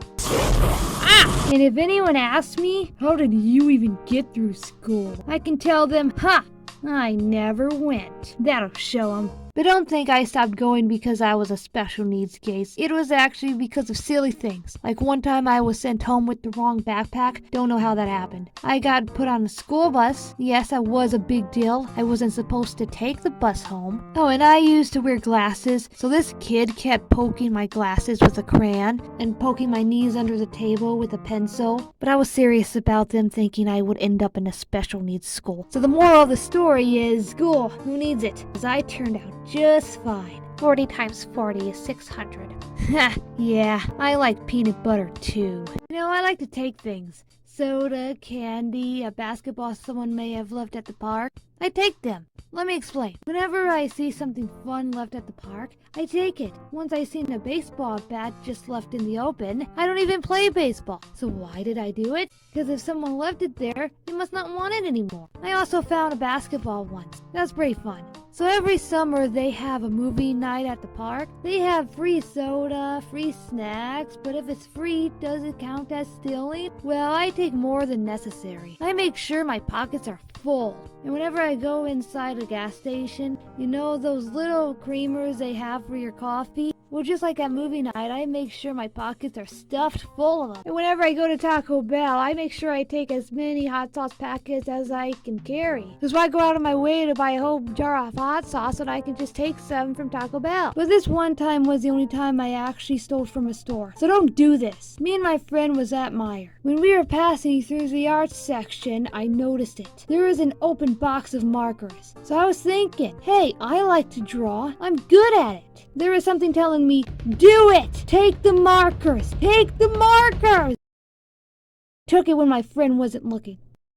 I don't even know if I still have it. I don't use markers. But that's not the worst thing I've done. A little bit of a backstory. Whenever I go to a public bathroom, I like to lock the stall doors and leave them that way. And I don't stop at just one. I lock them all. So one day, me and my grandma were at Pizza Hut, and before our meal came, I went to the bathroom. And as you would guess, I locked the stall doors. What can I say? I like inconveniencing people. So after we're done eating, my grandma told me she had to use the bathroom before we leave. And you probably figured by now, I locked the stall doors on my grandma. But that's not where the story ends. It it gets worse. A little while has passed, and I see my grandma and a Pizza Hut employee walks up to this table. This table had a group of kids at it. So later, when me and my grandma got in the car, she told me the bathroom stalls were all locked. I had to get someone to unlock them for me. It must have been one of those kids. So I told her, weird. That's right, I never confessed. I didn't know how she'd react, and yeah, I regret never telling her, but in my defense, I'm a wuss. Well, thanks for listening to how bad of a person I am. And remember, don't lock the bathroom stall doors on your grandma and let some little kids take the blame. It's not cool. Now, if you'll excuse me, I gotta do something with the stuff I don't need. Before we get into the video, I got to say something about my Patreon. I know, but my friend says I should advertise it more. I hate doing that. So a few of the benefits if you sign up, I offered work in progress updates, fan requests, and the ability to vote on polls. But I do that for free on my channel anyway. I probably made 3 update posts on what I was working on until I realized, oh, wait a minute, only one person is gonna see this. So I just started posting stuff on my community tab on YouTube. I had no real incentive to post any updates on projects or create polls because no one signed up anyways on the account that I'm a loser. So right now you can just get early access to my cartoons and some exclusive videos, I guess. But you get that for each tier. Like, you don't get anything extra for choosing the $5 tier. You get the same benefits as if you would choose the $1 tier, because I can't think of anything that is actually worth paying for, because most of what I do is free on my channel, and some of what I do is free on Patreon anyway. Most of what you see here is free members only. Other videos are public, and some are for all members, so if you decide to— Ooh, you suck! Who said that? Anyway, if you decide to sign up, which I don't know why you would, I don't keep anything behind a paywall. You actually get more if you sign up as a free member. But anyway, on with the video. So you ever pee in the shower? I do. Sometimes I even hold it until I take a shower. Nah, I'm just kidding. Speaking of showers, did you know there's a shower cap? Like, why? The whole point of showers is to clean, including your hair. Why would you skip your hair and only wash the rest of your body? Makes no sense. So I posted on TikTok a while back with the description, I lift every day. Check these guns out. My friend says I have skinny arms. It got like over 2,000 views at the time of me writing, and there's some comments like, you're ripped bro, and damn bro huge. And there's ones like, yeah, your friend was right, or pretty good for someone who just picked up a dumbbell. This one is just a skull emoji. So I replied, does that mean I'm killing it at the gym? There was more comments, by the way. So recently this guy who waves to me every time I go out on my run, he says hello to me, but he called me Jennifer, which isn't my name, so I thought he mistaken me for someone else. But a couple days later, he did it again. So I thought to myself, carrot cake actually tastes like carrots? Also, does this guy really think my name is Jennifer? So long story short, I never corrected him, and my name is Jennifer now. You want to know something about me? I always wanted to go to a nude beach. I never been to a regular beach though, but the idea of being naked in public seems pretty cool. So one night I woke up early in the morning and I had to go pee, like one does. And I usually like to sleep in, so I went back to bed after I went to the bathroom. But when I lied back down, I felt like I was lying in a warm puddle. Then I realized my dog pissed in my bed while I was in the bathroom. Yeah, I had to change my shirt, change my sheets. Everybody probably had M&Ms or Skittles, but have you had M&Ms and Skittles at the same time? Like, just put a handful of M&Ms with a few Skittles added? I did that one Halloween and it didn't taste that good. And there's been times they got mixed up when I poured them all in a bowl together. I tried to pick out all the Skittles I could. They almost look like M&Ms. Like, they all look the same. Hiya! So I've been thinking, lost media. Content that used to exist, but doesn't anymore. It's weird what people consider lost media these days. A lot of lost media videos includes YouTubers deleting their own videos, as if they're considered that to be lost media. People seem to think just because Mr. Beast deleted a few of his videos, that's considered lost media. No it's not. Think about it. With thousands and thousands of channels being created every day, and so many people deleting their own videos, thousands and thousands of videos goes missing on this platform every day. Just because a famous YouTuber's videos goes missing does not make it lost media. If I delete a video, lost media? Is that lost media? No! And I was wondering if this was actually a thing, so I went searching. And I found nothing. You know something that never gets brought up when talking about lost media? Well, I actually don't think this is lost media, but it is a video game that is no longer playable. I'm talking about Bakugan Dimension. I've been a Bakugan fan ever since 2008 when it first premiered. I was 11. I talked about the series a lot on my channel, probably too much. I try not to anymore, because I know no one cares about it, and if I was watching a creator and they wouldn't shut up about Dragon Ball Z, I'd be like, talk about something else. It would get annoying. But I did a video on every episode of season 1 of the series. So when the original Bakugan was on its 3rd season in 2011, the game was created. All you had to do was go to the website, log in, and you can play. And during this time, every Bakugan you bought came with a code you could use in-game. There you could see your Bakugan that you owned in real life show up in the game. You would have this code on the bottom of your Bakugan and peel the sticker off to reveal it. See? What a time to be alive, right? Well, the game lasted for only a year. I don't know why they shut it down. They had no reason to, other than the fact that the game didn't run very well and there were long loading times. But even after the shutdown, they kept making new Bakugan, but they didn't come with codes anymore. The game was short-lived. I'm kind of sad. I have the same poster in my room. I'm kind of sad about it because I didn't get to play it much because I didn't have my own computer at the time. And while you can no longer play the game, there are still gameplay footage on YouTube. I just hope they can make another game. So when I was a kid, there was this show. You may have heard of it. It's called Phineas and Ferb. Very fun show. But it got boring, so I didn't see the 4th season. But during the 1st season, I think, there was a marathon going on. It was called Spot the Diff. Basically, they ran the same episodes but made changes to them. I heard that the changed episodes are considered lost, but I found a YouTube video of the changed episodes versus the original. So maybe the other episodes with the changes are lost. I don't know. I don't know what is considered lost media. Thanks for watching though. I made this video just so I could talk about Bakugan again, because Bakugan is awesome. Hiya! So I discovered this app called Clapper. It's sort of like TikTok, so ever since I joined Clapper, I decided to make it my goal to gain as many followers as possible. And I do have a TikTok, but I'm not very successful at gaining followers on there, probably because I don't really try. But with Clapper, I can start fresh. And you know, Clapper is another social media app that produces short-form content. But what makes Clapper different from TikTok is you can monetize it. I mean, you could probably monetize your TikTok too, but look, you can set up your tiers, kind of like Patreon. See that? I set up my own little shitty Patreon on Clapper. I don't know how anyone can view it, but it's here.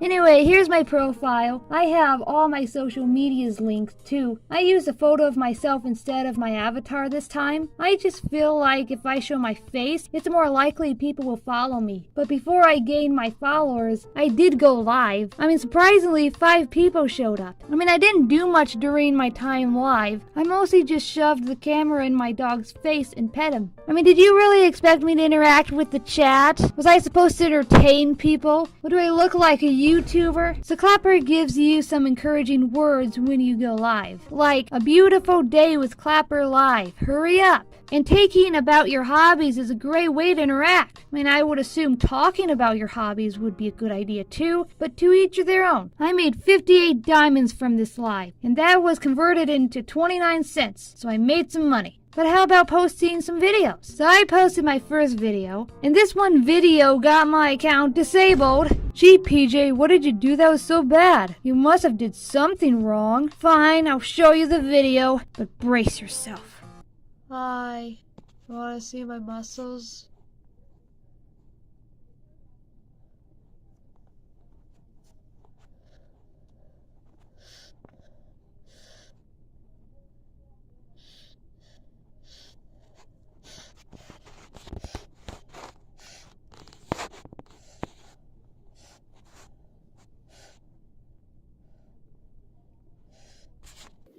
sorry you had to see that. Now, at first I thought I offended Clapper so bad with my skinny arms they felt that they needed to disable my account, but it was for being underage. I'm sorry, am I not 27? So I sent an appeal to get my account back. It was rejected. So I sent another appeal. This time I showed my ID and I got my account back. And my video gained over 1,000 views, 48 likes, and I gained 23 followers. So a couple days in, I put out a few videos of me lifting weights, and I took a video of this clock that doesn't work very well.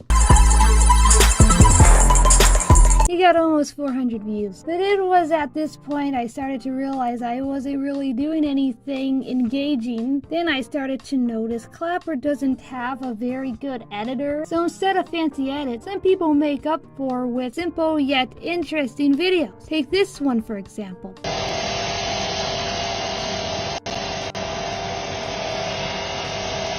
There is no fancy editing here, but it's interesting. How do I compete? Well, I don't have anything interesting to record, so I downloaded an editing app for my phone. I rely on fancy editing, I'll admit. So what did I decide to do next? I filmed myself trimming my bangs. Yeah, I don't have any ideas, but I think the video did pretty well. But then I started doing the thing I do best, showing people my artwork. So far, I think things are going great. I'm only 7 videos in, and I already have 45 followers. Also, I did try to download one of my TikTok videos and put it on Clapper, but Clapper noticed there was a watermark, which is total bullshit because other social media apps allows TikTok videos on YouTube or TikTok videos on Instagram and vice versa. In my personal opinion, Clapper is better than TikTok. Not everyone will agree with me though, but TikTok sucks. For me, that is. Because lately TikTok decided to not push my videos out anymore. I get like 0 views on every TikTok I post now. I mean, who gets 0 views on a TikTok?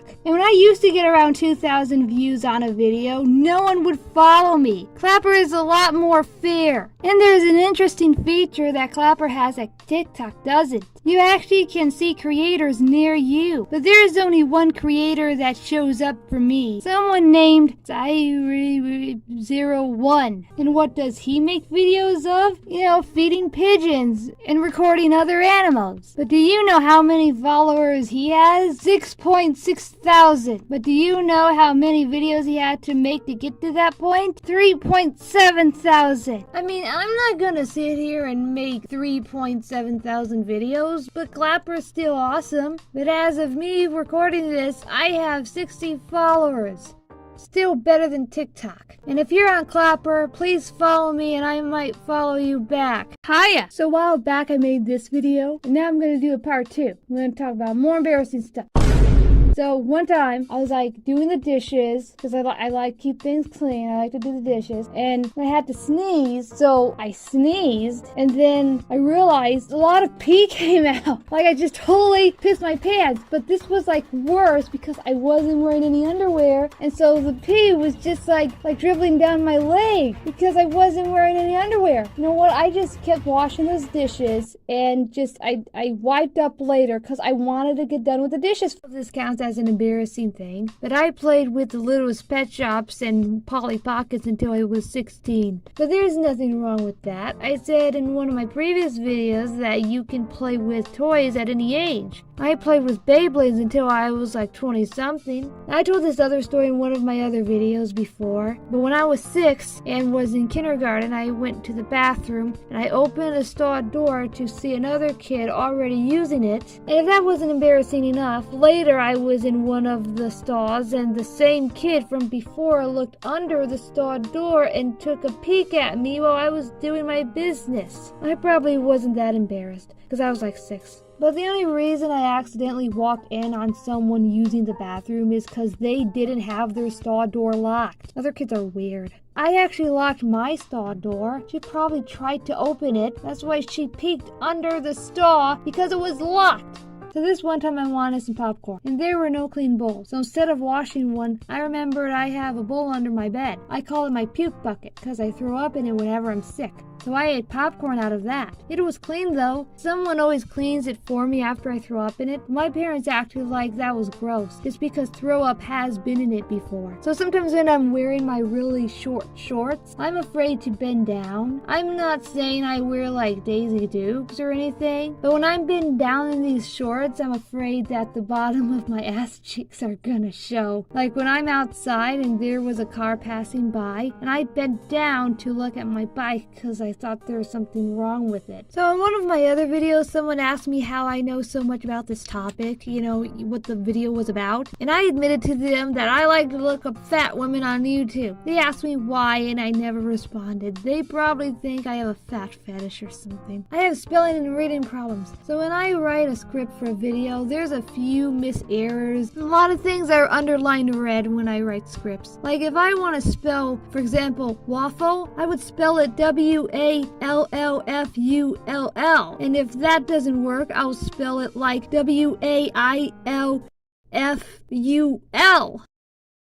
There's only so many ways I can spell it, so when I try to spell something, I tried so many different ways before giving up and finally Googling it. Because if I don't know how to spell something, I'm not going to spell it right on my own. Sounding it out doesn't work. I hate when people say that, because waffle sounds like waffle. That's how it sounds. The point is, I'm not going to spell it right unless I already know how to spell it. Okay, so this doesn't happen anymore, but when I was a kid, I couldn't tell backwards from forward. I mean, you know how when people have trouble telling their right from their left? Well, whenever someone would tell me to back up or go forward, I didn't know what they wanted me to do. So I would sometimes end up doing the opposite of what they wanted me to do. The only time I ever wet the bed is when I was 7. This video should just be caught how many times PJ peed herself. So I was in bed laying on my stomach, and I used to have this weird habit of talking in my sleep. So I was doing that. I was kind of awake and kind of not. Then I felt something warm. Pissed myself. So I woke my grandmother up to tell her I wet the bed. The end. Okay, thanks for watching my embarrassing video. It's been fun. I probably will be back with another cartoon next week. Probably. Subscribe. Wait, there's another embarrassing thing that I have to mention. So I was clipping my toenails. I had my foot right up to my face. I really shouldn't do that, by the way. And I was clipping my big toenail. As I was clipping it, one went in my mouth. Like, flew into my mouth. Then I swallowed it. Nah, just kidding. But it was in my mouth for a while until I reached in and grabbed it. So like most kids, I sat on the floor a lot. I did this while I watched TV, played with my toys, even while I played video games. I'd usually sit on my legs. So one day when I was 14, I was kneeling down. When I felt like below my knee, I had another knee, and it hurt. So I was thinking, my leg didn't only hurt, but I felt like there was something else there too. So I lifted my pant leg to find out there was a bump on my leg. You know how in those old cartoons like Tom and Jerry, when they get hurt, they'll have a very tall bump on their head? Oh, it was like that, but less exaggerated. As it turns out, it was from being on my knees all day. So I had to sit in an office chair for the rest of the day until the bump went down. So the moral of the story is, don't sit with your legs bent all the time.